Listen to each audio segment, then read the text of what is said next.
Pour your Spirit out on us all, oh God. Prepare our hearts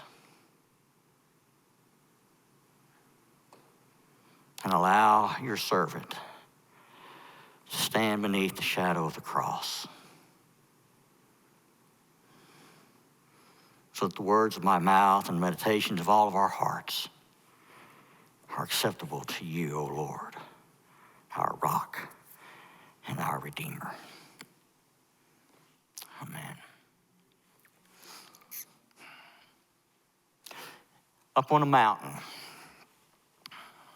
a man is bent in prayer when all of a sudden, without any forewarning, he suddenly begins to erupt in this brilliant light.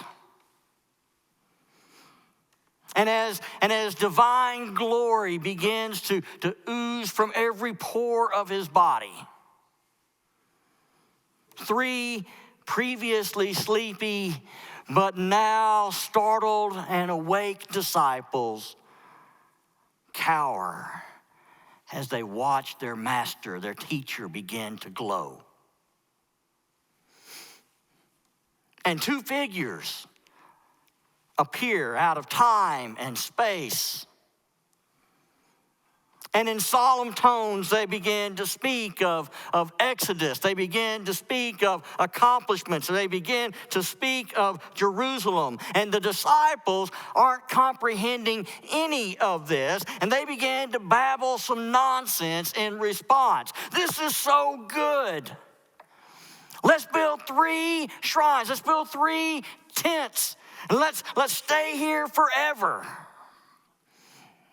And a cloud, thick and impenetrable, begins to descend upon them. And as it envelops the disciples, they fall to their faces, certain that their end has come. But a voice, tender and gentle, a father's voice, full of joy, as one might sing with the stars, speaks to them from within the cloud. This is my son, my beloved son. Listen to him.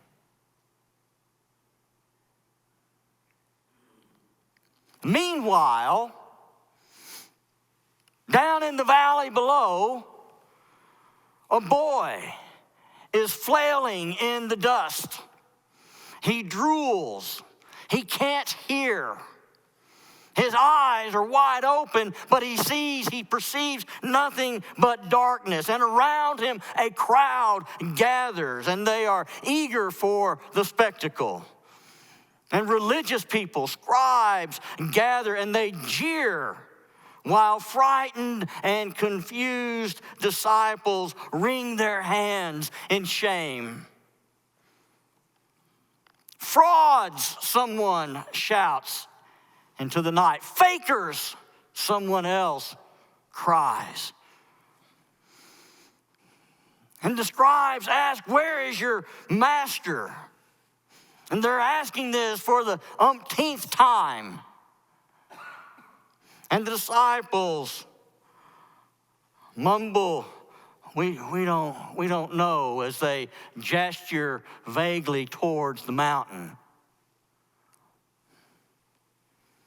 And panic combines with exhaustion as they hear the boy shriek out yet again. It's an echo straight from hell. And his body convulses, and his limbs assault his face. And a singular, strangled, desperate voice rends the night as a man pushes his way through the crowd to gather the pitiful boy into his arm. And everyone stares as the father cradles this wreck of a child against his chest. Please, Please, he cries. Please, he sobs. This is my son, my beloved son. Listen to him.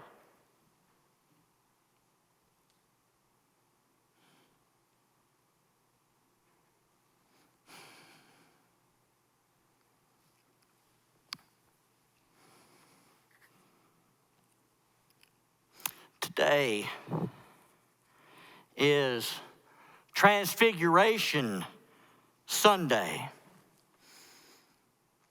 It's the last Sunday of the season of Epiphany. It's the last Sunday before the season of Lent begins. And on this day, every year in the church, we read about this mountaintop appearance-changing event when Jesus took Peter and James and John up the mountain with him. And just like the first day of Epiphany several weeks ago when we were standing on the shore of the Jordan River at Jesus' baptism, the skies are open and we hear a voice from the heavens saying, "This is my son. Listen to him." All the synoptic gospels, Matthew and Mark and Luke, all tell the story of the Transfiguration. It was a very, very important thing in the life of the early church, this story of the Transfiguration.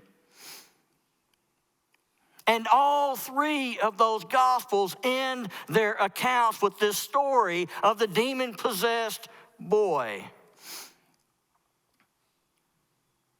It's a story I call it. It's kind of like a meanwhile, as Jesus is glowing up on the mountain, here's what's happening down below kind of a story.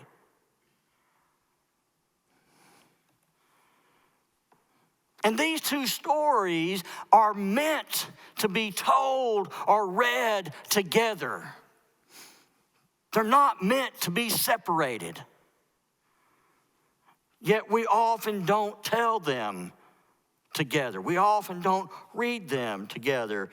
Preachers who tend to follow the lectionary every year often focus on Jesus up on the mountain.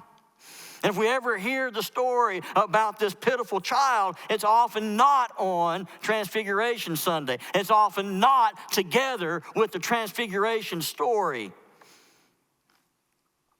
And this spectacular event on the mountain that we call the Transfiguration is important. It's important, very important theologically. It reveals Jesus Christ's divine nature. It confirms his sonship. It foreshadows his death. It exalts him above the law and the prophets. It prefigures his resurrection. And all of that is very heady, very weighty kind of stuff.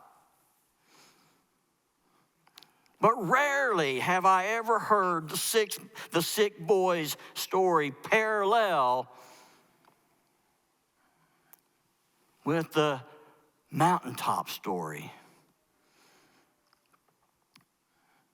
And all the sermons I've heard, and even in all the theology, the theologizing of all of that, if I've ever heard those two together, it was only to underscore the point that mountaintop experiences aren't meant to last.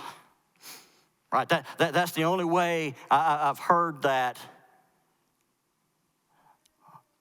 expounded upon theologically. If Peter thought that it would be cool to pitch a tent up on the mountain and stay there forever, then the sick boy's story functioned as a corrective to that. It's not the plan, Peter. It's not the way life works. You can't stay up there forever. You got to come back down here. The world needs you. Or something like that. Maybe you've heard something similar.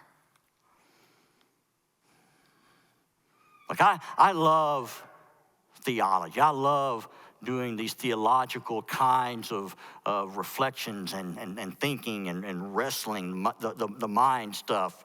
I especially love the aspect of theology that focuses on the divinity or the lordship of Jesus Christ. That part of theology is called Christology, and I love that. I think that is so important because that's central to who we are and what we say we believe. But I also know I get reminded of it from time to time by my wife when she tells me I've got way too theological in my sermons. I also know that theology isn't for everyone, right? I know that all this theology stuff can leave some folks cold and empty. And I know that sometimes getting caught up in doing the theology might tempt some people from being about the business of being the church. We can think about it without doing it, right?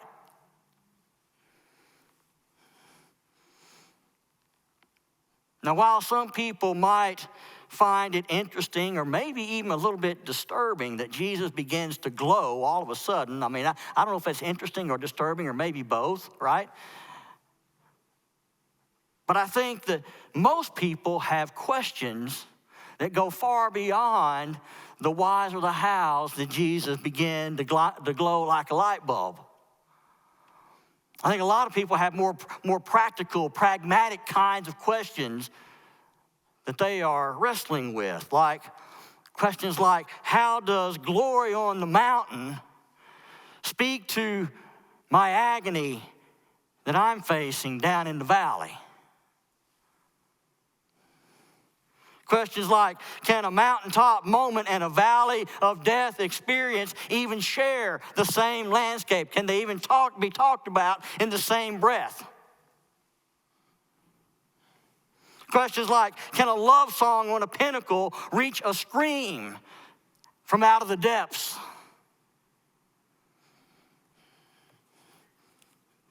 And what if it can't? People have questions like, why can't the disciples at the base of the mountain help?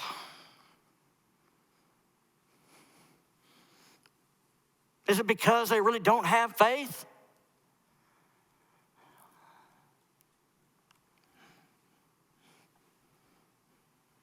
Perhaps for me, the most poignant question today is, aren't there two beloved sons in this story?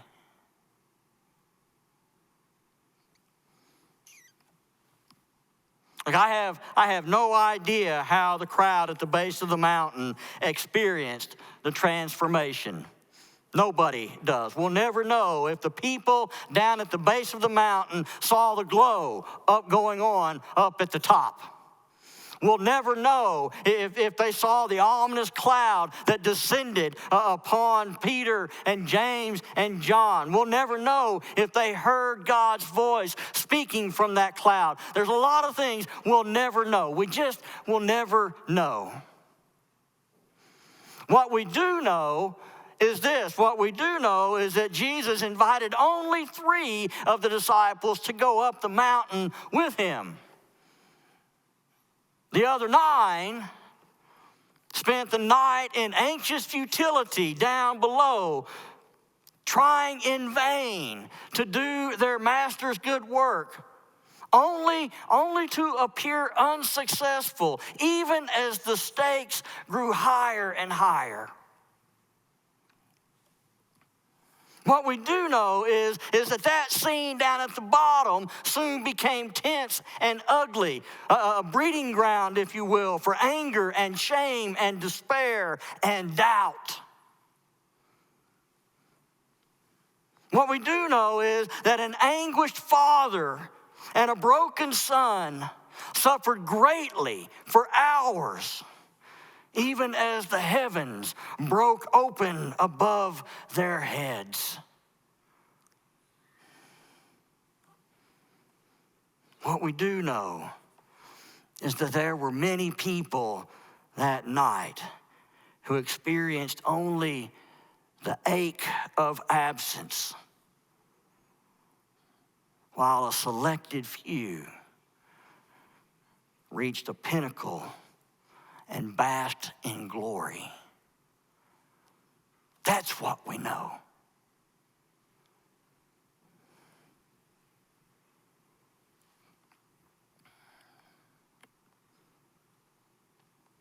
I don't know about you. I'm not going to try to put words in your mouth. I'm not going to try to paint anyone here into a box.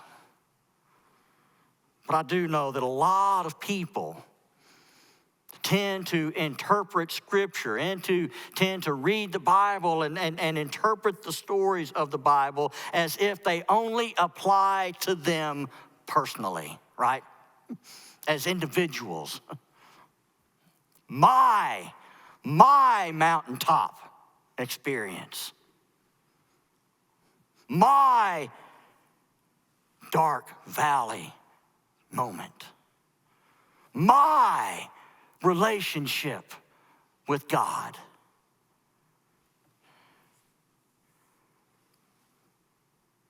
I do that too sometimes. We all do, I think. But the truth is this, that my mountaintop experience lies right next to your dark valley moment.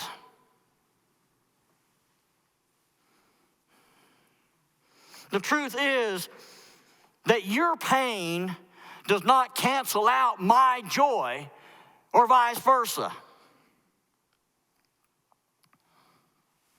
The truth is that it is entirely possible for you to sit here in this place, in that pew, and bask in the glory and the presence of God's Spirit, while one pew over, someone else is crying their eyes out because the ache of God's seeming absence feels almost unbearable.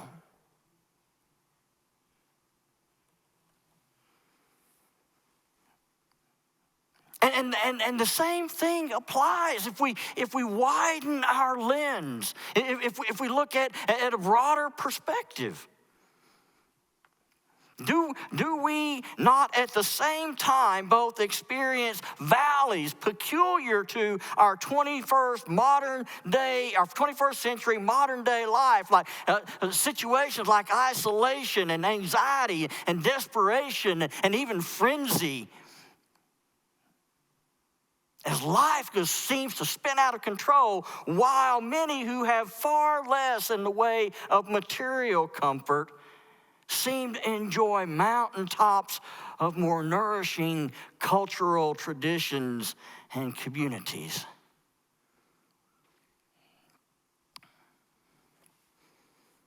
Do we not, especially here this morning, do we not occupy so many mountains while our sisters and brothers in other parts of the world, especially in Ukraine, dwell in the valley of warfare and violence and uncertainty?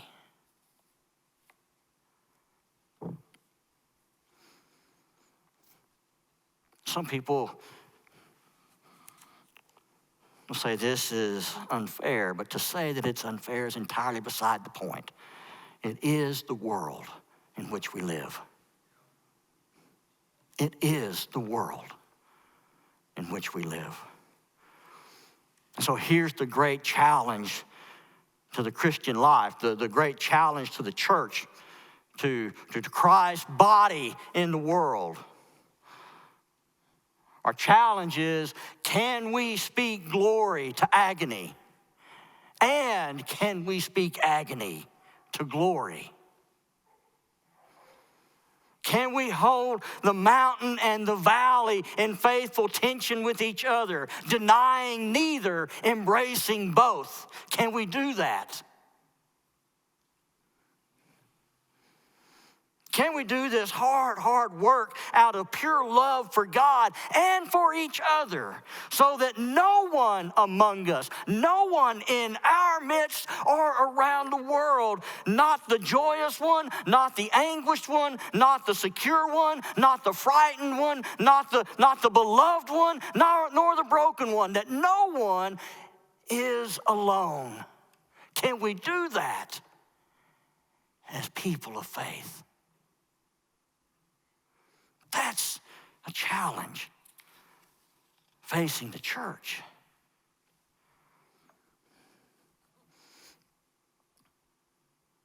As I was reading this passage over and over and watching the news endlessly this week and praying,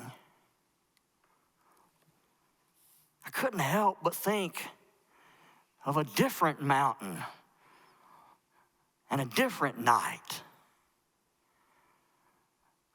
And at that mountain and on that night, Jesus was at the base of the mountain, facing his own dark valley experience.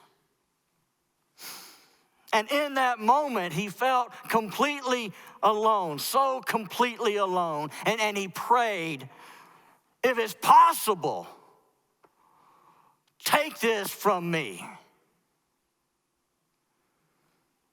Nevertheless,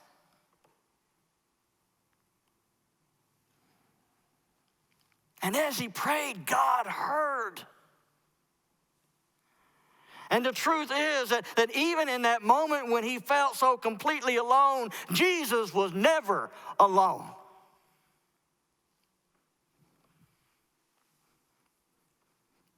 You see, and we talk so much about the divinity of Jesus and so little about the humanity of Jesus. Yet in the fullness of his humanity, Jesus faced what we all face at one time or another.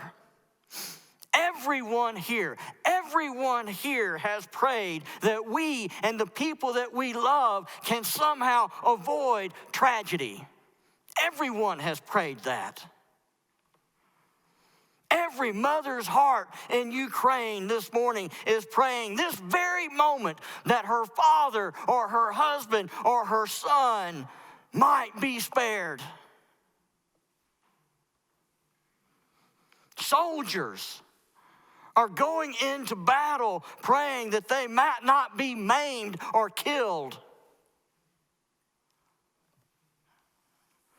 Folks who have family and friends in that country are praying that their loved ones might know care and affection during these fearsome days. And people around the world affected by this in so many different ways. Even if we don't know anyone there, people around the world are praying, Lord, let this pass from us. And the challenge for us all is to take the next step. Nevertheless,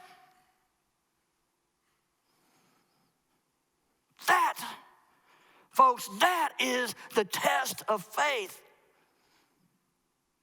Nevertheless, the easiest thing in the world to do is to claim faith from up on top of the mountain. We never really find out what kind of person we are, or the character of our being, or the true depth of our faith, until we proclaim our faith from the bottom of the mountain. Yes, Jesus came down from the mountain. Yes, he healed the tormented boy, but we dare not forget the suffering that came before the miracle, simply to make ourselves feel better, simply to give our religion a nice, neat, soft line. Life doesn't work that way. You know it and I know it. The suffering was real. It deserves an honest witness.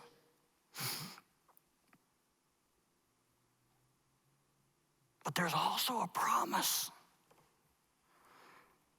God is with people, even in the midst of their suffering. Even when they may not discern God's presence. Let us not lose sight of the fact that those disciples at the base of the mountain that night were doing the very best that they could. Even in their apparent failure, they were doing their best. And whether they knew it or not, they were not alone. In Mark's telling of this same story, the desperate cry of that boy's father when he speaks to Jesus was this: Lord, I believe. Help me in my unbelief. Lord, I believe. Help me in my unbelief. Folks, that is the most authentic and powerful description of the Christian life I know. That father didn't find that testimony up in the clouds. He forged it in the midst of pain and desperation. And that human father was not alone. And neither are we. Even when, especially when we are in those times that we feel most alone. We are not. It's Transfiguration Sunday. We've come to the end of the liturgical season of Epiphany. We have seen the light of Epiphany. And now we prepare ourselves for the reflection and the time of repentance that comes with the season of Lent. And I don't know what voices will speak to us in our wilderness.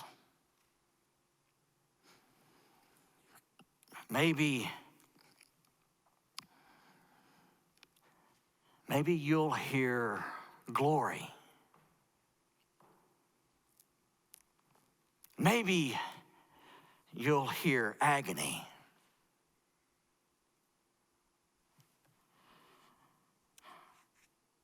My prayer is that we hear each other.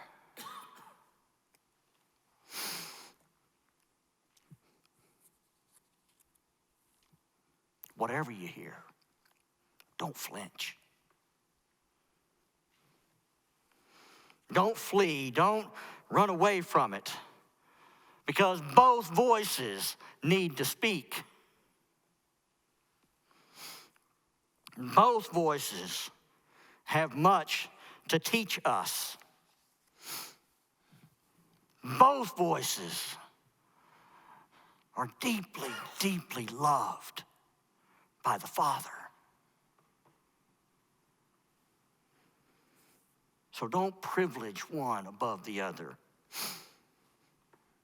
Just listen to both. Because God speaks to us through both. And remember, we have the holy promise that regardless of whether we find ourselves up on the top of the mountain Or maybe more importantly, if we discover that we are deep in the depths of the valley, or perhaps we are somewhere in between, simply doing the best we can, we are never alone. And in that is good news. May we know it always and believe it to be so. In the name of the Father, and the Son, and the Holy Spirit.